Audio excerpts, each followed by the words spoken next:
morning, dragons! I'm Mr. Salerno, and this is Flame, and we want to welcome you to the News of Camelot. Today's Thursday, March 11th, 2021, and Flame, we've got an exciting show planned, but before we get going, let's take a moment to pause, put our hand on our hearts, and say the Pledge of Allegiance.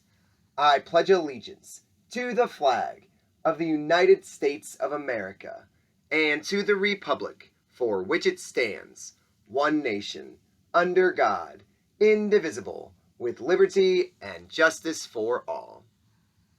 You may now pause for the moment of silence.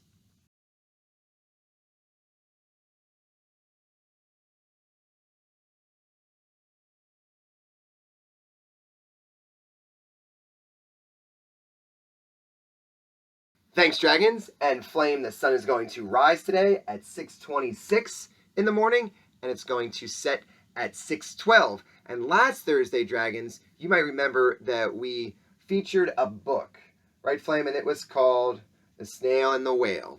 And The Snail and the Whale, the interesting thing about that book was not only was it fantastic, but there was a snail, which is cold-blooded, and a whale, which is warm-blooded.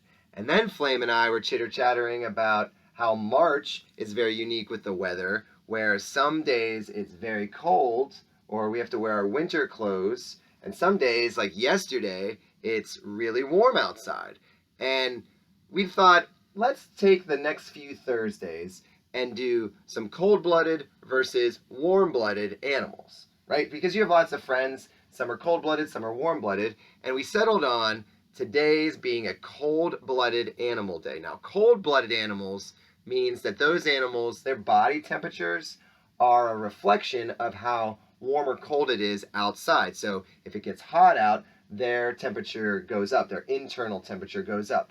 If it's cold outside, their temperature inside their bodies goes down. And sometimes it can get so cold that the animal has to regulate its body so much that it has to almost stop beating before it starts back up again, which is incredibly fascinating. But cold-blooded animals, dragons, are found all over the world. And one we're going to feature today is the freshwater turtle. And turtles and tortoises are cold-blooded animals, but we're going to feature the freshwater turtle in particular. And you might see some freshwater turtles in and around Northern Virginia, in ponds and lakes and streams, but really fun creatures, and we love the color that freshwater turtles have. And let's see, dragons, if you know anything about freshwater turtles before we delve into some interesting facts about them. So let's get started. Freshwater turtles. Are they herbivores, which means they eat only plants? Are they carnivores, which means they eat only meat? Or are they omnivores, which means they eat both plants and meat? Your buddy's Flame. No, whoa, okay, so I got you already, Flame. So they are omnivores. And because they travel at a certain speed, they eat different types of worms and maybe even some eggs, but they also eat algae and other small plants that come in their way. So they are omnivores. See, freshwater turtles are omnivores. So freshwater turtles, are they predators, which means they're on the attack, hunting for meat? Are they prey, which means other animals eat them?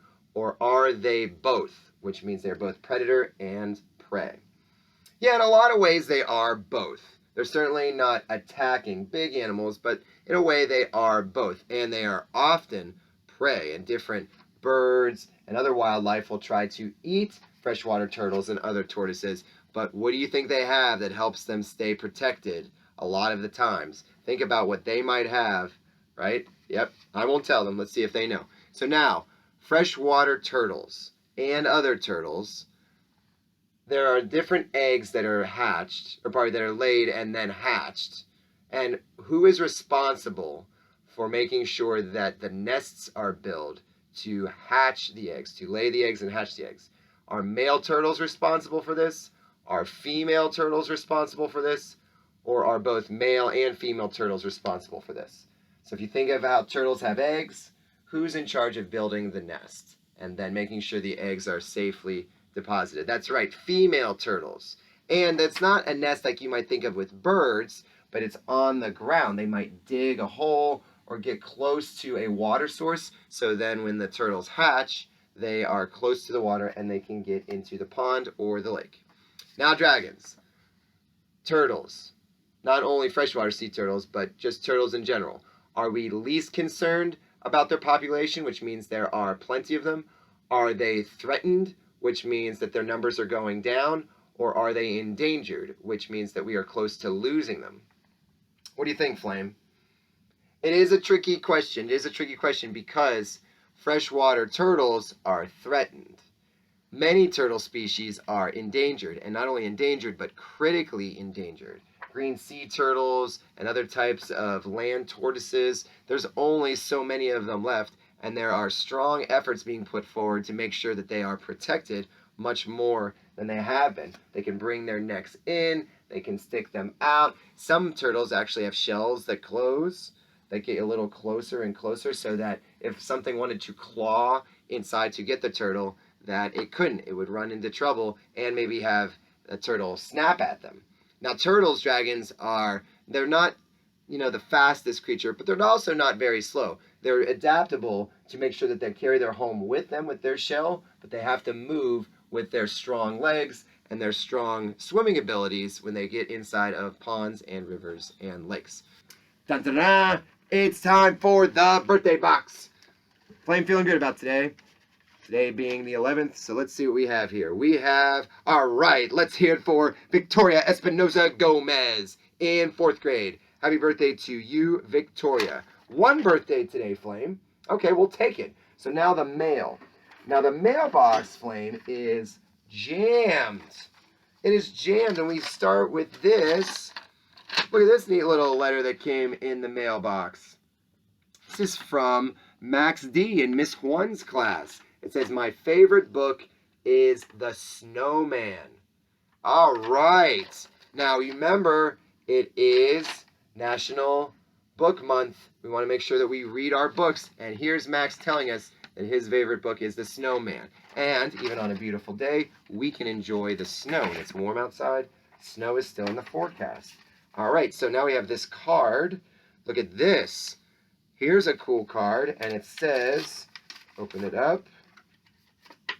Dear Flame, what is your favorite Nintendo Switch game?